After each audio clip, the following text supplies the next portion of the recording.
Sobre este tema quiero darle la bienvenida. Está con nosotros vía Zoom el licenciado Oscar Mario Ortiz Sandoval, director del Colegio de Economistas. Le voy a saludar en esta mañana. ¿Cómo está, licenciado? Nuevamente para nosotros es bueno tenerlo el día de hoy. Buen día. Buen día, Ángel. Muchas gracias por el contacto. Bienvenido. Bueno, ¿qué ha sucedido? Bueno, hay muchas preguntas, licenciado, en este tema. Hay muchas consultas. Quizá podemos, una mirada muy personal, ¿no? Esta caída importante de estos bancos, en primer lugar, parece este efecto mariposa que en algún momento se ha llamado. Aquí en Bolivia, de alguna forma, algún banco ha sucedido lo propio ante cierto rumor de que no hay dinero. La gente corre a la entidad bancaria para sacar todo su dinero. Al parecer es algo similar que ha sucedido en estos dos bancos, pero queremos conocer la mirada económica, licenciado. ¿Qué ha sucedido para que la bolsa de valores caiga aquí en New York? Claro, en realidad hay que irse un poco hacia atrás y entender las bases del problema que ha ocurrido en Estados Unidos, ¿no? Bueno, el Silicon Valley Bank, que es el primero que ha quebrado, es un banco normal. Uno tiene que entender la actividad de intermediación financiera, que es que un banco toma depósitos de los ahorristas para colocarlos en créditos, ¿no? Y en este caso el banco del Silicon Valley se especializaba en el área tecnológica, es decir, financiaba empresas tecnológicas y tenía los ahorros de empresas tecnológicas, porque en Estados Unidos es muy famoso Silicon Valley, que es donde estaban Google, Facebook y todas las empresas de tecnología, ¿no? Uh-huh. Y muchas startups también de tecnología que están ahí, que recién están naciendo. El problema en realidad nace en el 2020. En el 2020 la Reserva Federal, que es el Banco Central de Estados Unidos, la Fed, hace un incentivo monetario muy grande, bajando las tasas de interés al mínimo, prácticamente al 0%, y también el gobierno estadounidense incrementa significativamente su gasto público, esto con el fin de que haya un incentivo monetario y que llegue mucho dinero a las personas, ¿no? Porque estábamos en plena pandemia. De hecho, el año 2020, la emisión monetaria de Estados Unidos fue del 25% de su masa monetaria, es decir, inundaron el mercado de dólares. Cuando los bancos se ven inundados de dólares, tienen que colocarlos en créditos e inversiones para lograr rentabilizar ese dinero. Entonces, ¿qué es lo que hicieron? Empezaron a comprar los propios bonos del Tesoro para financiar el gasto público, dar créditos a tasas muy bajas, generando burbujas. Eso es lo que sucede básicamente en el año 2020 y 2021 una parte. Esto, a partir del 2022, genera una inflación en Estados Unidos, una inflación que llega al 7%, casi 8%, que para los términos de Estados Unidos es muy alto. Entonces, la Fed empieza a subir. Vamos a dar lo que has dicho. Perdón. A subir sus tasas de interés, ya, para tratar de frenar la inflación. Es decir, la Fed sube las tasas para tratar de bajar la inflación. Ahora, ¿cómo afecta esto a los bancos? El cálculo de un activo financiero se hace en función al descuento de los flujos futuros que tiene ese activo. Así se calcula su valor presente. En términos sencillos, cuando la tasa es baja, la tasa de interés es baja, el activo financiero sube su valor. Cuando la tasa de interés sube, el activo financiero baja su valor. Entonces, cuando empieza a subir la Fed estas tasas de interés, los activos financieros, los bonos del Tesoro, donde los propios bancos habían invertido, los préstamos que habían colocado, bajan su valor en el mercado de valores. Esto provoca que haya una caída de las acciones de los bancos y también de su valor hasta en un 60%, por ejemplo, en el Silicon Valley Bank. Esto provoca que los propios ahorristas también se asusten por la caída del valor de los bancos, y también que la Fed, al subir la tasa, incentive a que saquen el dinero del banco y lo inviertan en la Fed. ya porque la tasa está mejor que en el banco. Empiezan a retirar fondos del Silicon Valley, y el día miércoles pasado, que es cuando empieza todo, el Silicon Valley comunica que está empezando a vender a sus activos financieros para poder cubrir la demanda de dinero que estaba teniendo de sus ahorristas. Y empieza a vender los activos con pérdidas. De hecho, vendió el día miércoles 28.000 millones de dólares en activos y comunicó una pérdida de 1.800 millones de dólares. Hizo un incremento de capital luego ese mismo día de 2.200 millones de dólares, pero ya el pedido de dinero de los ahorristas del Silicon Valley fue tan alto que ya para el viernes, ni vendiendo todos sus activos, que tenía que venderlos muy baratos, le alcanzaba para cubrir los ahorros que tenían los ahorristas en el banco. Entonces, al final del día, la inflación que la propia Fed creó con ese incentivo monetario entre 2020 y 2021, por intentar controlarla a partir del 2022 y ahora que sigue subiendo los tipos de interés, al final del día provocan esta crisis y esta desconfianza. Básicamente ese es el proceso que se ha dado en estos días, ¿no? Bien, a ver, vamos a tratar de un poquito mejorar el audio con el licenciado para poder copiarle mejor. Le hemos escuchado, licenciado, entendemos de que ha habido también un movimiento anterior con respecto a esto de Silicon Valley Bank, para que tenga y entre en este déficit económico como tal, ¿no? Quiero saludar, por favor, ya está con nosotros también Jorge Luis Palenque, periodista que nos acompaña también en esta mañana acá en Radio Solidaria y Solidaria Televisión. Jorge Luis, bienvenido. ¿Cómo estás? Buen día. Hola, ¿qué tal? Muy buenos días. Muchísimas gracias por la invitación. Estaba escuchando atentamente la intervención de Oscar, bastante precisa. Excelente. No solo en Estados Unidos, en Europa, en el cual la gente está empezando ya a sacar su dinero, ¿no? Hay también ya testimonios donde si bien los bancos, por ejemplo el banco de Silicon, ante los ahorros de algunos americanos, indicaron la tranquilidad de que su dinero está tranquilo, no pasa nada, pero no pueden sacarlo, no pueden sacarlo. Ahora, la gente nos escucha y dice, ¿cuál es el interés de conocer de este tema para con nosotros? Y esto quiero ir, Oscar, y hacerte esta consulta primero a ti igual. ¿Qué efecto tendría esto, no? Si bien hubiera una caída o una subida, no sé, del dólar, ¿habría algún efecto en este caso en los países de América Latina e incluso, no sé, si en Europa? ¿Podría suceder algo, Óscar? Bueno, en realidad todo depende de la estructura de cada país, ¿no? No se puede asegurar que haya un efecto. Existen países muy dependientes y otros no tanto. Lo que puedo decir yo en el caso boliviano, lo que nos puede suceder es que si se continúan la subida de tasas de interés por parte de la Fed, nos van a hacer más caros los créditos que podamos conseguir en el exterior, nos va a ser más difícil conseguir financiamiento. Vamos a tener algunas dificultades, digamos, en conseguir ese dinero, ¿no? El fondo del asunto en realidad aquí va a ser si la Fed sigue subiendo los tipos de interés en la búsqueda de bajar la inflación, o se frena porque está provocando la quiebra de los bancos. Y si se deja de subir los tipos de interés, va a provocar que la inflación continúe. Entonces están en un momento en el que ¿por qué sigue habiendo incertidumbre?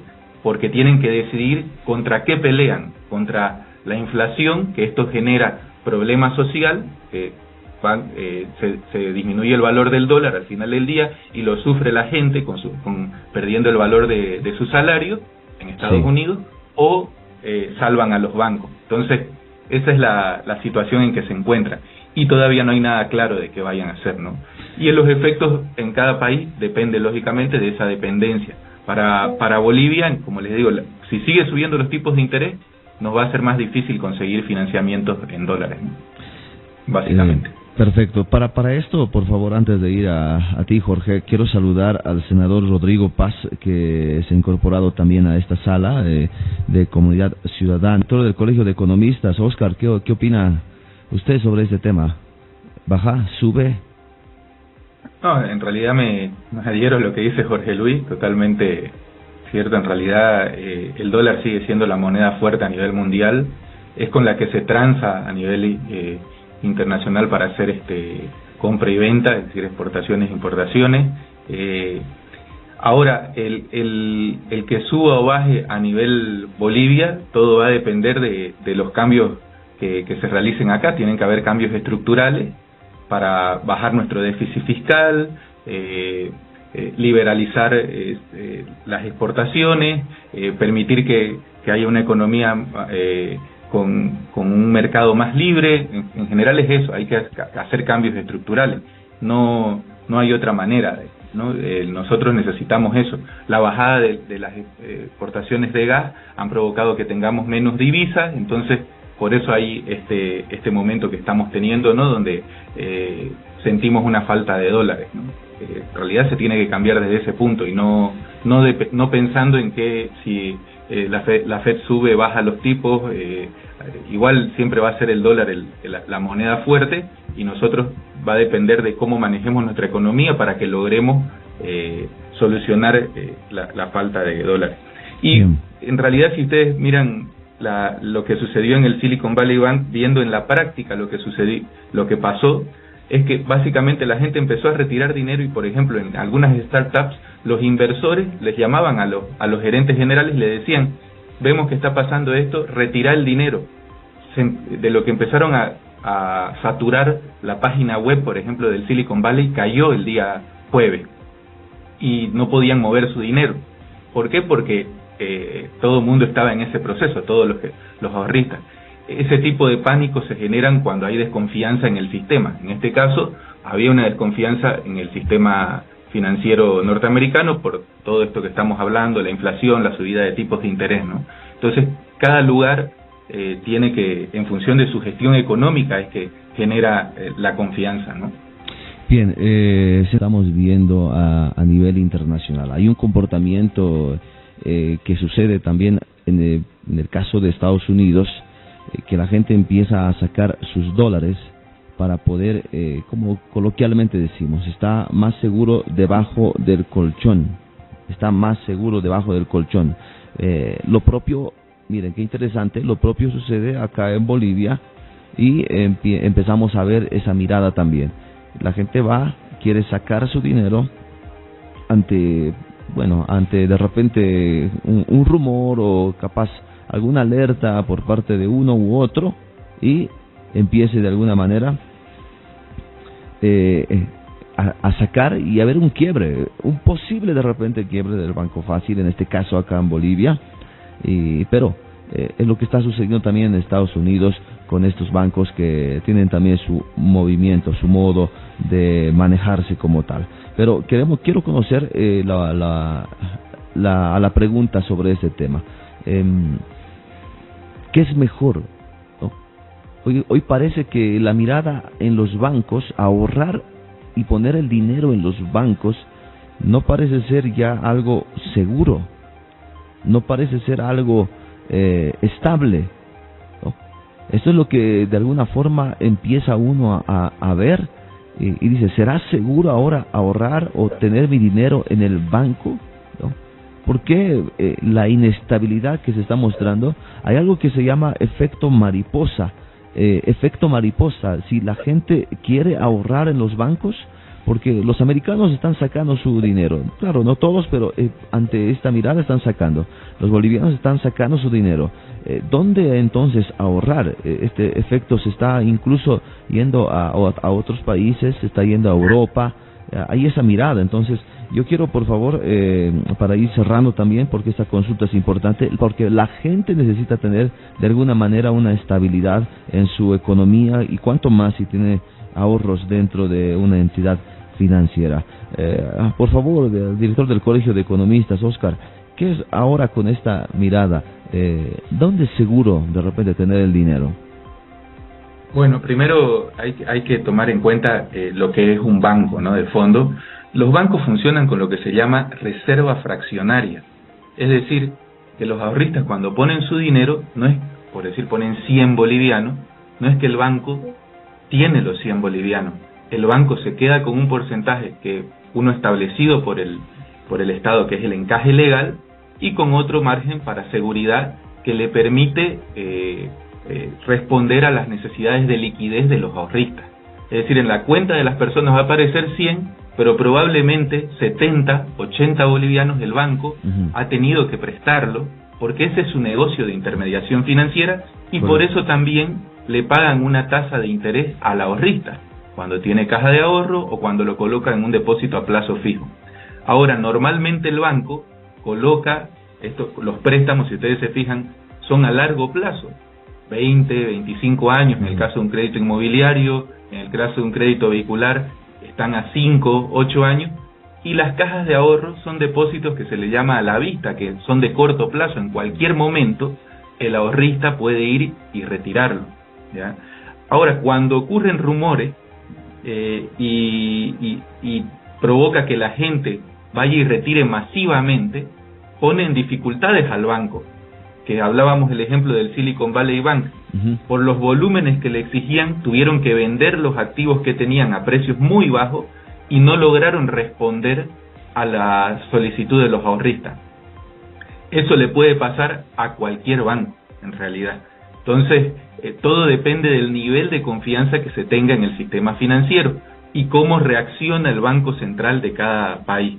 En la Fed, por ejemplo, como contaba Jorge Luis, la Fed ha entrado en un rescate de 72 horas, de tanto del Silicon Valley Bank como del Signature Bank, que es el otro banco que entró en proceso de quiebra, para detener un contagio masivo, que no haya retiros masivos. Entonces, si ocurre algo similar acá, que está habiendo rumores en el caso de un banco, todo depende de que salgan a dar confianza al público de que va a poder acceder a sus ahorros. Todo depende de eso, si se logra responder a lo que pide el ahorrista, porque de normal es lógico que el banco no tenga el 100% del dinero.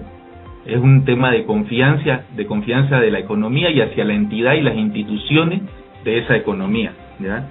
Ahora, el de decidir en qué coloco mi dinero como medida de seguridad, claramente los bolivianos estamos eligiendo el dólar, al parecer en general, porque la gente está buscando dólares para quedárselos y ahorrarlos, al parecer, debajo del colchón. Entonces, eso es lo que está sucediendo y eso es lo que está provocando esta devaluación de hecho que ocurre en la calle, digamos, no oficialmente. Perfecto. Senador Paz, lo propio, queremos conocer su mirada, qué tendría que hacer en este entonces el boliviano.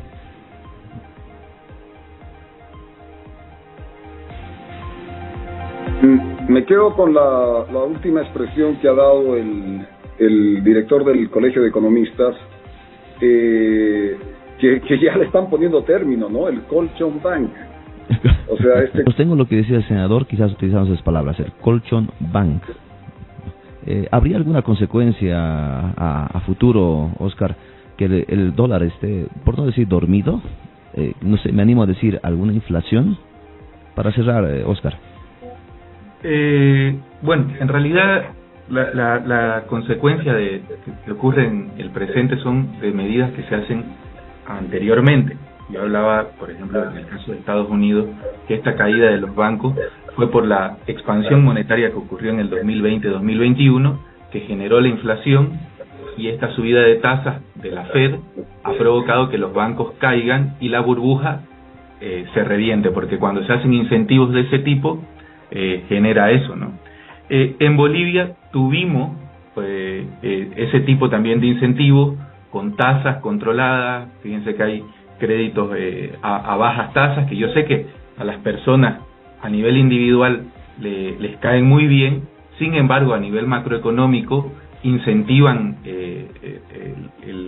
la parte monetaria, haciendo expansión monetaria, que luego generan desajustes que son los que estamos viendo hoy en día, ¿no?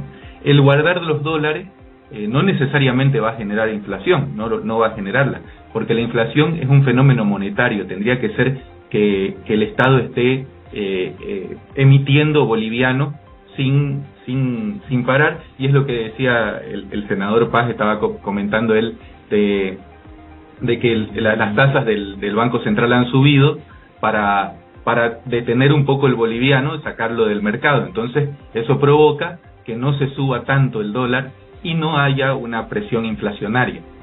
Eso es lo que están haciendo.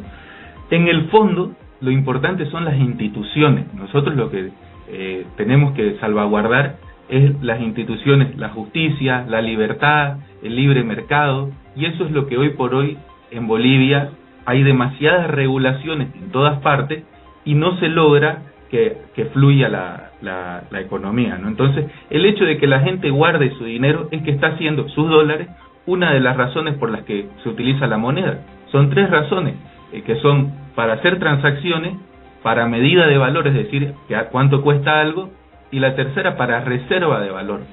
Claramente las personas, los bolivianos, estamos decidiendo irnos al dólar como reserva de valor porque tenemos dudas de toda la economía y de nuestras instituciones. Entonces, eso es lo que está sucediendo. Estamos viendo qué va a pasar mañana. Por eso nos metemos los dólares en el colchón como reserva de valor. Básicamente es eso. Bien, gracias. Lo propio, senador, para ir finalizando. Bien, quiero agradecerles a ambos, a Jorge Luis, que estaba desde el comienzo, y también ha estado con nosotros el senador Rodrigo Paz Pereira, secretario del Comité de Autonomías Departamentales, y también a Óscar Mario Ortiz Sandoval, director del Colegio de Economistas. Gracias, los vamos a invitar en otra tertulia para hablar de este tema que es de interés nacional, e incluso lo internacional que sucede también se repercute no solamente en Bolivia, sino en otros también países. Gracias, senador, que tenga buen día. Gracias a ustedes, un saludo a los otros panelistas y gracias al medio y un saludo a la patria. Gracias, Óscar, por esta tertulia. Muchas gracias, Ángelo. Un saludo y a disposición siempre. Muy amable.